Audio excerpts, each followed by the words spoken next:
Hoje eu quero conversar com vocês sobre um conceito que é muito importante na hora que a gente está avaliando se vale a pena fazer um investimento em um projeto imobiliário, e aqui a gente vai tratar especificamente sobre os loteamentos, né?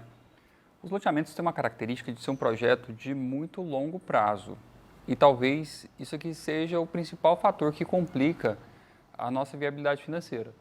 Às vezes as pessoas que não estão inseridas aqui nesse mercado e não conhecem muito bem os números de um loteamento, às vezes elas podem ter a impressão inicial de que a parte que é difícil sobre a ótica financeira de um loteamento é a obra.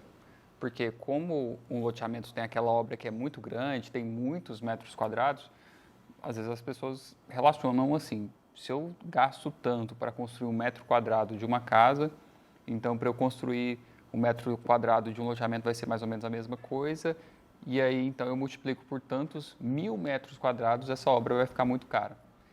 Mas esse pensamento acaba que não é tão correto assim, porque a parte que é estressante sobre a ótica financeira de um loteamento é o tempo. E aqui nesse vídeo eu quero tentar entender com você por que o tempo sim é estressante e não a exposição de caixa. O primeiro ponto é que a exposição de caixa ela não é tão expressiva assim nos loteamentos.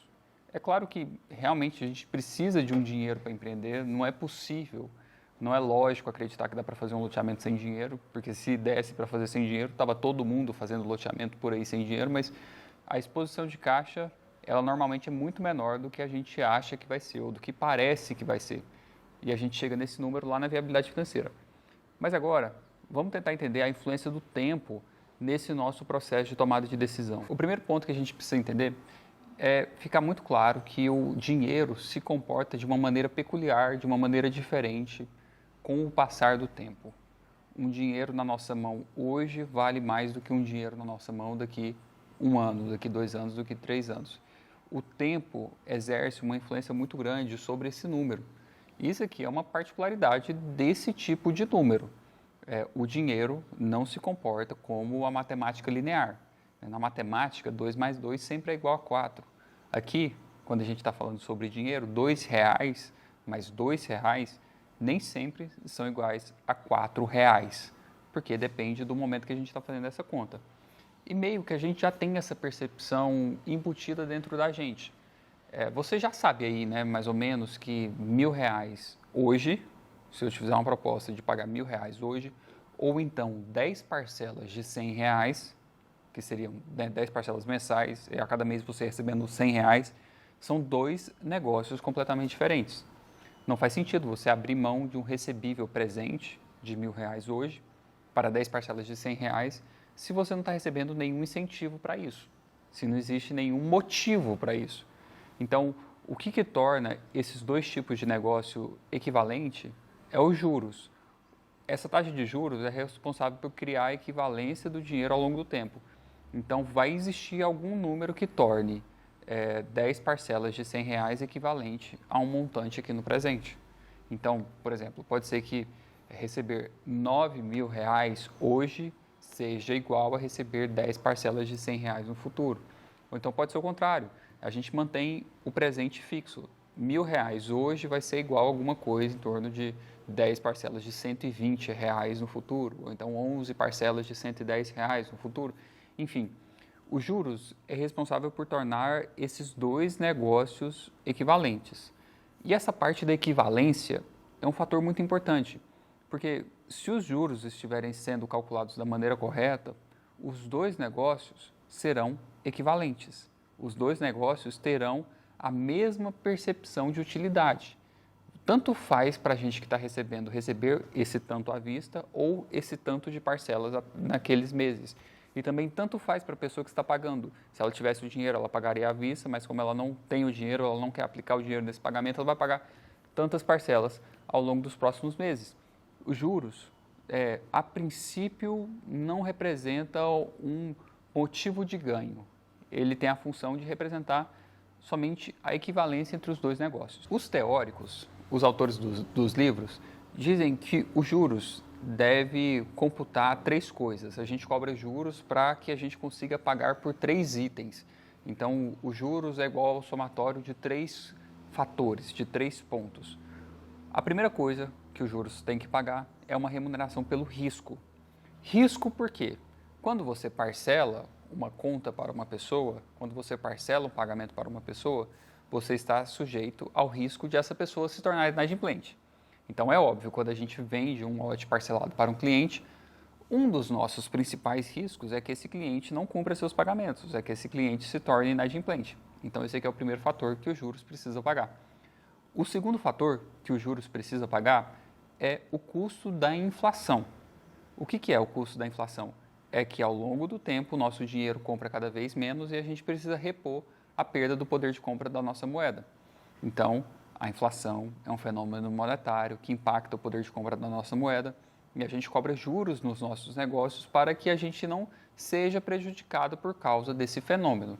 Então, seria assim, R$1.000 hoje, lá na frente vão ter um poder de compra muito menor do que esses R$1.000 hoje.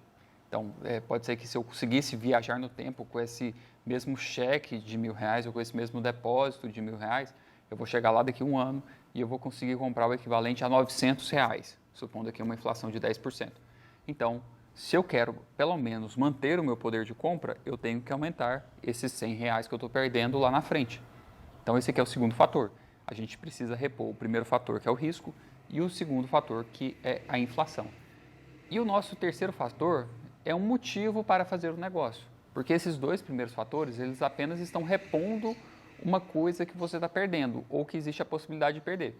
Né? Você tem a possibilidade de estar perdendo um dinheiro se esse cara se tornar inadimplente. E você tem a possibilidade de estar perdendo o poder de compra por causa da passagem do tempo. Mas somente a reposição desses dois fatores ainda não cria uma justificativa para você fazer um negócio. Aí existe uma remuneração pelo lucro. O lucro é um incentivo. É por meio deste incentivo, que é o lucro, dentro desse terceiro componente da taxa de juros, existe um motivo para você fazer esse negócio. Você cobra juros, você empresta dinheiro para o seu cliente, porque existe um incentivo financeiro, existe um benefício para você. Então, desse jeito, você vai emprestar um dinheiro para o cliente comprar um lote parcelado, esse cliente vai comprar um lote parcelado com você por tantos meses e existe um incentivo para isso, que é a taxa de juros. Então, R$1.000 hoje é mais ou menos igual a 10 parcelas de R$120, supondo aqui essa taxa de juros. O que essa taxa de juros tem que pagar? Tem que pagar o risco pela operação do cliente se tornar inadimplente, tem que pagar uma previsão por sua inflação e tem que pagar também uma remuneração para que esse negócio torne interessante para você que está emprestando dinheiro para o cliente. Quando a gente parcela uma coisa para o nosso cliente, o que a gente está fazendo de fato, em termos efetivos, é tirando um dinheiro do nosso bolso, porque a princípio a gente vende à vista, mas como o cliente não tem o dinheiro ou não quer aplicar esse dinheiro à vista, a gente tira esse dinheiro do nosso bolso, empresta para o cliente faz o negócio, no nosso caso é um negócio imobiliário, ele está comprando o lote e ele vai repor esse dinheiro parcelado para o nosso caixa. Beleza, isso aqui é a aula zero, isso aqui é a parte inicial para a gente entender o que é o custo de capital, o que é os juros. Né? A partir daqui, a gente vai aprofundando o nosso pensamento. Então, é importante a gente entender que todo capital tem custo. Tudo o que a gente pega emprestado tem um custo. Então, quando você vai lá no banco e pega um empréstimo e pega um financiamento, o banco vai te cobrar uma taxa de juros. Você assina um contrato e a cada mês ou a cada período você tem que pagar o que você pegou emprestado, você tem que fazer uma amortização e você também tem que pagar os juros enquanto você não quita aquele saldo devedor. E isso aqui é válido para todo tipo de capital. Né? Isso aqui, o exemplo que eu te dei é um capital de terceiros, mas isso aqui também é válido para o capital próprio. O seu dinheiro também tem custo por causa dessa lógica financeira que eu estou apresentando aqui. Quando você tira o dinheiro lá da sua aplicação, ou quando você tira o dinheiro lá da sua conta corrente, você vai aplicar o seu recurso e ele tem que pagar uma remuneração pelo risco do projeto, ele tem que pagar por uma possível perda do poder de compra da moeda nesse momento em que ele vai estar envolvido no projeto, e ele ainda tem que ser lucrativo e rentável para você que está aplicando esse dinheiro. Então, olha só, na hora que a gente faz um investimento, na hora que eu decido entrar num projeto, entrar no loteamento, eu vou aplicar o meu recurso financeiro naquele empreendimento e esse recurso que está sendo aplicado ali naquele projeto está custando o meu custo de capital. É a mesma estrutura, é a mesma coisa como se você estivesse pegando dinheiro emprestado lá no banco. Imagina que em vez de usar o seu dinheiro, você estivesse indo lá no Banco Itaú e pegando dinheiro emprestado e imagina que houvesse esse dinheiro emprestado disponível para você pegar lá no Banco Itaú. Você está pegando lá 500 mil reais. O Banco Itaú vai te emprestar, mas ele vai cobrar juros para isso. Você também. Você, que é empreendedor, vai emprestar seu dinheiro para o empreendimento, mas você vai cobrar juros para isso. Isso aqui é simplesmente o conceito de custo de capital próprio. E para isso aqui ficar mais firme na sua cabeça, você tem que entender que nós temos alternativas de investimento. Nós, de maneira nenhuma, somos obrigados a empreender no mercado de loteamentos. Você tem um monte de coisa que você pode fazer com o seu dinheiro. Você pode abrir um posto de gasolina, uma indústria de calçados, pode investir em energia eólica, energia solar, pode construir casas para vender, pode fazer incorporação imobiliária, pode abrir uma empresa de consultoria, você pode fazer um monte de coisas em que uma dessas possibilidades, uma dessas coisas que você pode fazer é, de fato, um loteamento. O loteamento é mais uma das suas alternativas de investimento. E então, existe esse conceito na economia e na tomada de decisão de investimentos que é muito importante, que é o conceito de trade-off. Que é assim, quando você decide fazer uma coisa com o seu dinheiro, que é, por definição, um recurso escasso, você está automaticamente decidindo não fazer uma outra coisa com o seu dinheiro. Quando você decide investir num projeto imobiliário, você não está fazendo uma dessas outras coisas que eu citei como possibilidade. Ou então você não está investindo lá no Tesouro Direto, você não está colocando o seu dinheiro numa aplicação que seja segura.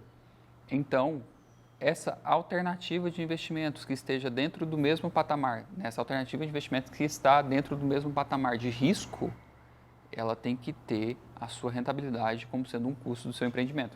O que isso quer dizer? Eu vou repetir aqui. Olha só, você decidiu não investir lá no Tesouro Direto, que é o investimento mais seguro que a gente tem na economia brasileira. Comprar um título do governo federal é a coisa absolutamente mais segura que a gente tem dentro do Brasil. E você decidiu não fazer isso. Você decidiu, em vez de comprar um título do Tesouro Direto, você decidiu fazer o seu parcelamento solo, fazer o seu loteamento. Isso significa, o que eu estou apontando aqui, é que isso significa que essa remuneração que tem lá no Tesouro Direto agora vai virar um custo do seu capital. O que você ganharia lá no Tesouro Direto, por exemplo, num título pré-fixado, que vai ser alguma coisa perto da taxa Selic do momento, vira o seu custo de capital. Porque você poderia não estar fazendo esse projeto. O seu dinheiro podia estar parado lá naquele lugar. Como você decidiu não deixar o seu dinheiro parado lá naquele lugar, você decidiu tirar o seu dinheiro daquele lugar e colocar nesse loteamento, então este aqui é o seu custo de capital. Eu acho que isso aqui é um ponto que faz muito sentido. Então, por exemplo, onde é que a gente gasta dinheiro quando a gente está fazendo loteamento? Você visita uma área, você contrata projetos iniciais, você contrata um advogado, levantamento topográfico, fica ali viajando para lá ou não, se você mora no lugar, trabalhando na concepção do projeto. Normalmente essa aqui é a principal fase de exposição de caixa, porque depois a gente até começa a trabalhar com o dinheiro dos investidores. Mas durante a exposição de caixa, você vai alocando alguns recursos, inclusive recursos financeiros. E aí, esses recursos financeiros, eles vão ter que ser contabilizados como tendo um custo. Seria como se, mais ou menos, a cada mês, você emprestasse um dinheiro para o empreendimento e, junto com o empréstimo do dinheiro que você faz no empreendimento, você emitisse um boleto de juros. E esse boleto deveria ser pago para você, mas geralmente a gente não faz o pagamento desse boleto de juros. O que a gente faz é jogar o pagamento desses juros lá para frente quando a gente estiver auferindo lucro. Isso significa, então, que na hora que a gente concluir o empreendimento, ou então que a gente concluir a nossa análise de viabilidade, aquele número lá no final, que é o lucro, ainda não vai ser o lucro, porque existe uma despesa que ainda não foi descontada. Essa é a despesa financeira. Isso aqui que eu estou explicando é o procedimento de fazer uma viabilidade financeira. E assim, como eu disse lá no começo do vídeo, a parte difícil de um loteamento é por causa do tempo. Por quê? Um loteamento ele tem muitos meses de duração. A gente parcela os nossos lotes, a gente financia os nossos lotes para os nossos clientes em 120, 144, 180 meses. Então, o nosso fluxo de caixa tem essa duração. Vai ter, então, 10, 12, 15, 20 anos de duração. Então, esse custo de capital, ele tem que incidir também sobre todas essas parcelas. Ele tem que incidir sobre a nossa fase de investimentos, ele também tem que incidir lá na hora que a gente estiver tendo os nossos recebíveis, nos nossos recebimentos. Porque você lembra que eu falei, olha, R$1.000 hoje vai ser igual, vai ser equivalente a alguma coisa em torno de 10 parcelas de 110 ou 10 parcelas de R$120.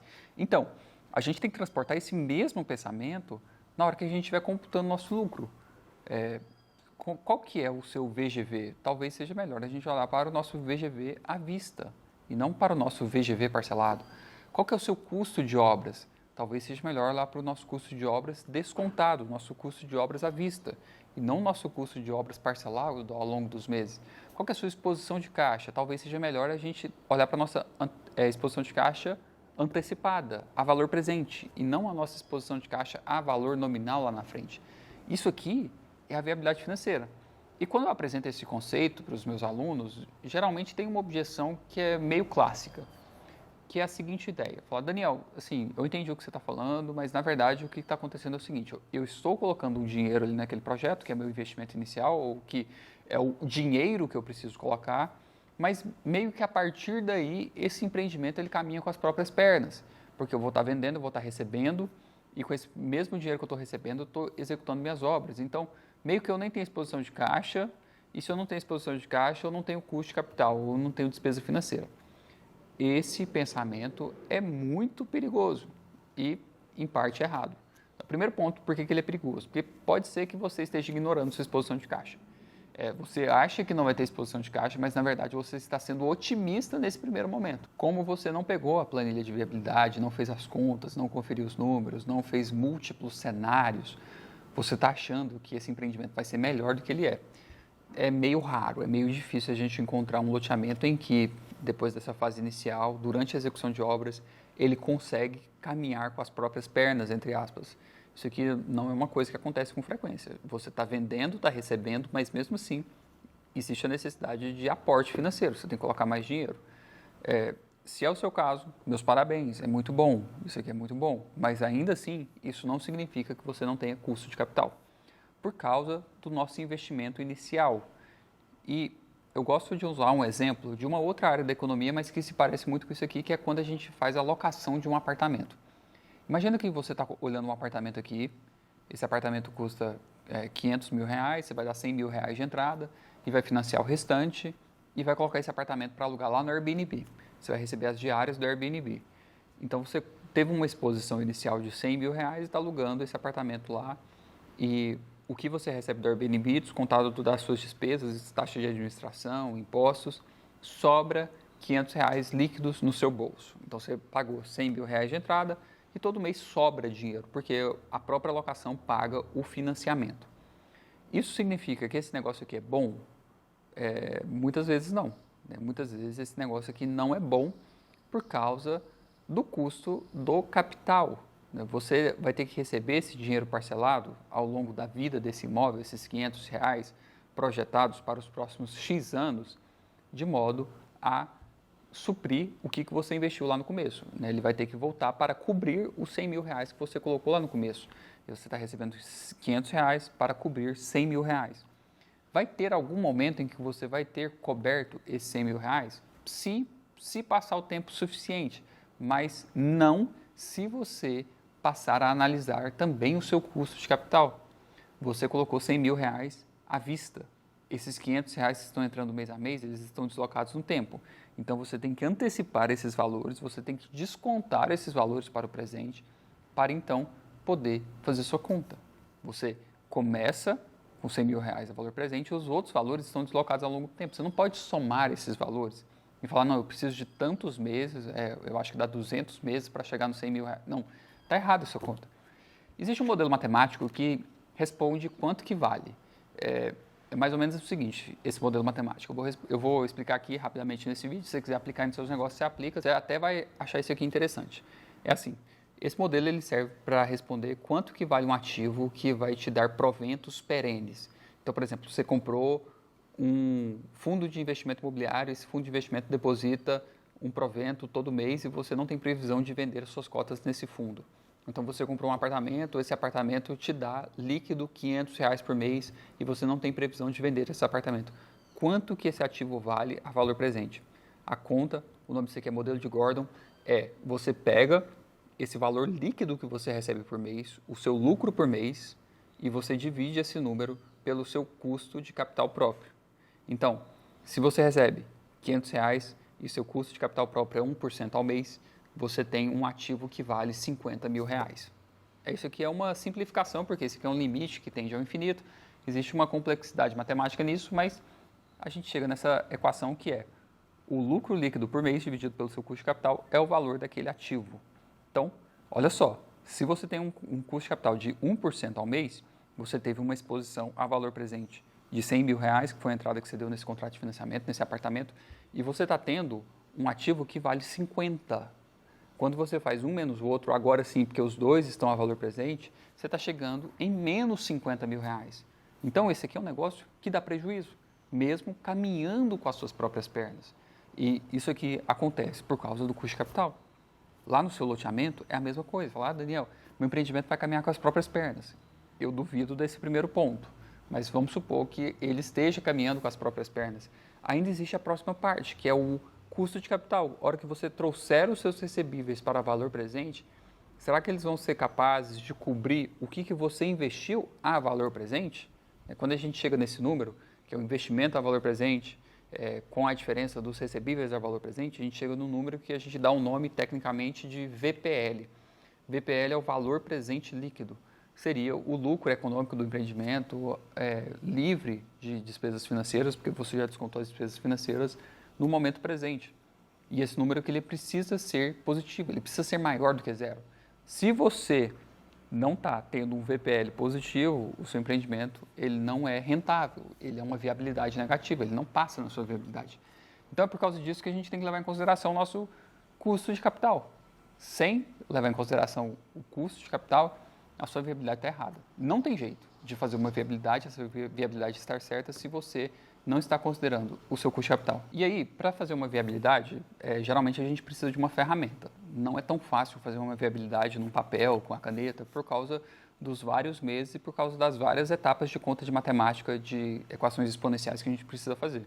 Então, existem no mercado softwares de viabilidade e eu também tenho uma planilha de viabilidade para empreendimentos imobiliários. Então, se você trabalha nesse mercado de parcelamento solo, no mercado de construção, essa planilha vai ser útil para você para modelar o fluxo de caixa. A partir do fluxo de caixa, a planilha vai fazer a conta do desconto dessas receitas e despesas, e aí a gente vai ter os indicadores financeiros. O que uma planilha faz, o que um software de viabilidade faz, é pegar as suas premissas, pegar o que você acha que vai acontecer no futuro e converter esse pensamento em um fluxo de caixa. A partir do fluxo de caixa, a gente extrai as informações. Essa é uma planilha que é relativamente simples de ser trabalhada, você vai inserir ali as premissas do seu empreendimento e vai observar os indicadores financeiros ao final. E se você quiser adquirir essa planilha, ela está disponível aqui no link da descrição desse vídeo, mas ela também é entregue para os alunos do curso de loteamentos. Todo mundo que participa do curso de loteamentos recebe essa planilha.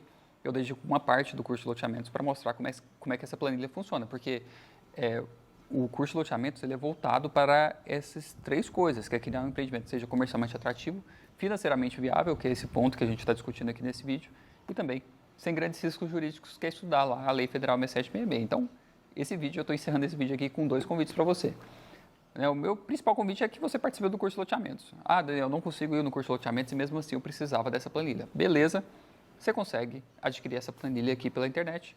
Tem o link aqui na descrição desse vídeo. Bem, eu espero que você tenha gostado desse vídeo. Se você ficou com alguma dúvida, porque eu sei que são muitos conceitos, eles são complexos e aqui eu falo meio rápido, deixa um comentário aqui e te encontro numa próxima oportunidade.